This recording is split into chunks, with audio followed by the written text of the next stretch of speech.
Hey guys, my name is Matimio, and welcome to another episode of The Naked Gun. This is a video series where I choose a weapon, I use absolutely no attachments, hence the Naked Gun title, and then I let you guys know why I liked or why I disliked the weapon with its bare bone essentials. And for today, I'm going to be trying out the new and improved SG553 in the Armored Kill patch that happened just a couple of weeks ago. They reduced its horizontal recoil a little bit, and I thought I should try it out to let you guys know what I thought about it. And I thought, what better way to test it out than with absolutely no attachments, just to see how it worked on the battlefield with nothing on it.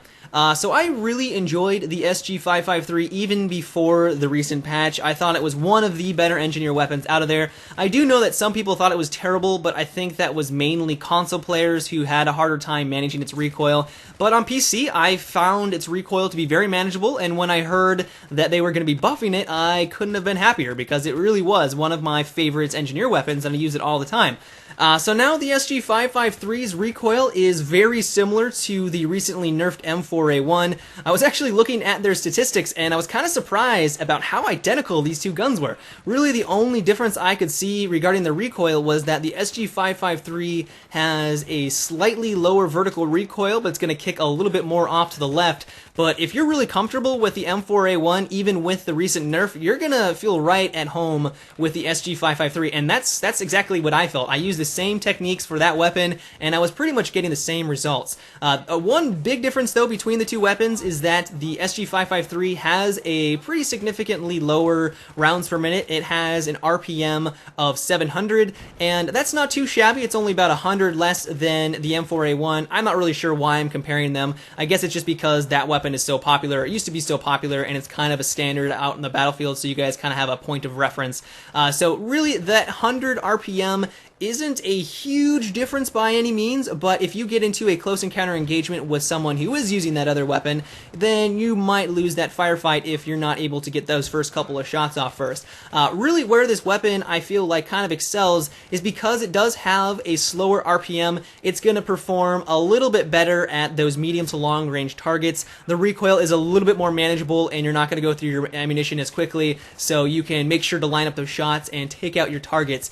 So this, while it still does very well up close, don't get me wrong, that 700 RPM is nothing to laugh about, and you're still going to do extremely well in close encounter engagements. I mean, really, that's where you're going to want to be playing as with the engineer class, but still, compared to the popular M4A1, you're just not going to do as well up close, but you're probably going to do a little bit better at long range.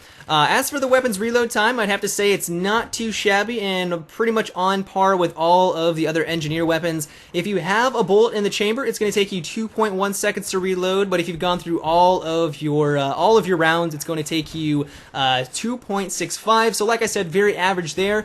And as for its damage model, you guys should all be very familiar with it. If you've played any of the engineer weapons, you'll know that it does 25 damage up close, and its minimum damage at its longest range, which is around 50 meters, it's going to do 14.3. So very standard in that department. But as for the weapon's iron sights, they are definitely one of my favorite in the game. I wouldn't say that they're the best by any means. I think that would go to the AEK, but I really enjoy them. I think that it gives you a great field of view. I mean, sure, any iron sight out there is not going to be as good as, let's say, using the Cobra sight. It's really just going to give you more field of view in any engagement. But if you enjoy using iron sights and you want a really fun one to use, I highly recommend the SG553. It gives you a great field of view. The iron sight really doesn't block all that much field of view, and I didn't really have much of a problem staying on target for medium range engagements. I mean, sure, if you go for a long range target, it's going to still be difficult to line up a shot, but still, that's going to be hard for any engineer weapon out there. They're not really meant to take out long distance targets unless you're using something like the Scar. So I really enjoy the iron sights, and if you haven't tried them out, I would highly recommend it. As for the attachments that I would recommend for the weapon, if you want to go for more medium to long range targets, then of course the heavy barrel is going to be a good bet for you. But if you are playing on TDM or you're going for more close encounter engagements, you can still take advantage of that relatively relatively high RPM, and I actually like to use the foregrip because, you know, while it doesn't have a lot of horizontal recoil, and they did reduce it, it's going to reduce it a little bit more and make it easier to take out those close to medium range targets. And even for a medium range engagement, the foregrip really isn't going to have that large of a negative impact on you. It's only really when you go for those really long targets where you're going to see a noticeable difference on the bullet spread for the foregrip. And really, to be honest, the SG553, while it's easier to take out targets at distance compared to, let's say, the M4A1, you're still not really going to want to go for the long ball shots, and you're kind of want to go for that medium game. So I think the foregrip is actually a decent attachment on this weapon. But overall, I am really enjoying the recent changes to the SG553. I think that the patch has really elevated the weapon to one of my top 3 favorite guns for the engineer class.